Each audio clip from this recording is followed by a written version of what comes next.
Alright guys, if you're in the market for a good tactical carbine, I suggest you take a moment and check out the classics. Namely this little guy.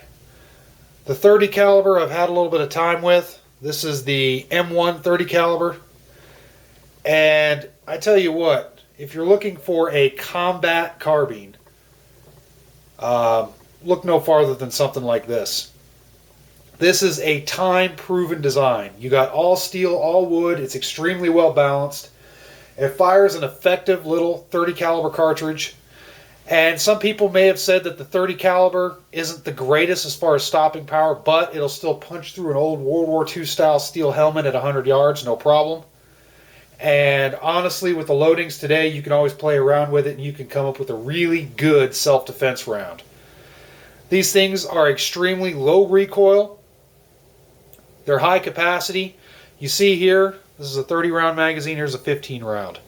Now, be careful with the 30 rounders because of the fact some of the different manufacturers of 30 rounders, if you're not getting the old surplus like you see here, these are the best type of magazines to get for the 30 caliber is the old GI surplus that are still in good condition. There's some aftermarket manufacturers out there and some are good, some are bad. So you're kind of rolling the dice a little bit.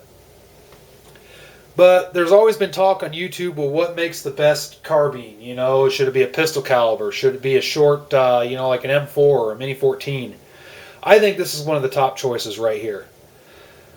There's not a lot of excessive muzzle blast. It's extremely easy to control. You can shoot up to 300 yards with it.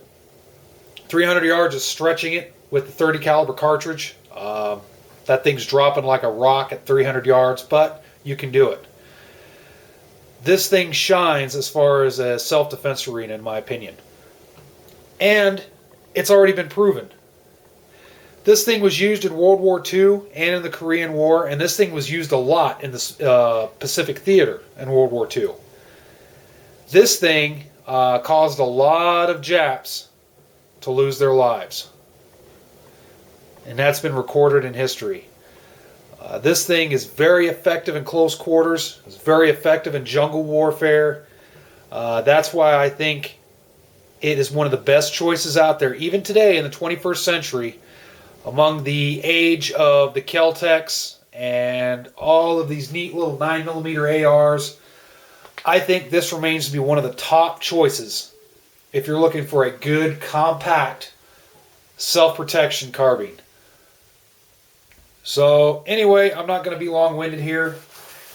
The main point I want to get behind this video is, take a look at this. If you've never fired a 30 caliber M1 before, go ahead and fire one if you can get your hands on one. It's a good experience. It's a very fun gun to shoot, and don't overlook the classics. Never overlook the classics.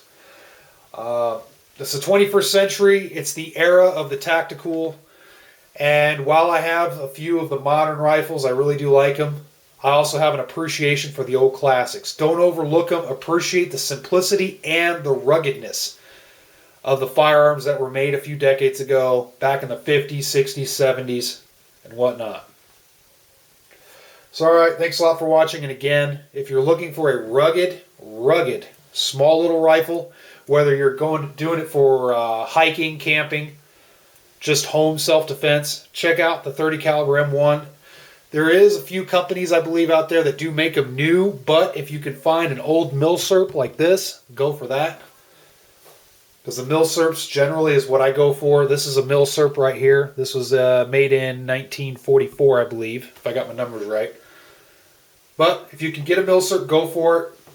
If not, check out the new ones. Just make sure it's in good condition. I've heard varying reports on how the new ones operate. Some of them are good, some of them are lemons. So thanks a lot for watching, and as always, stay safe.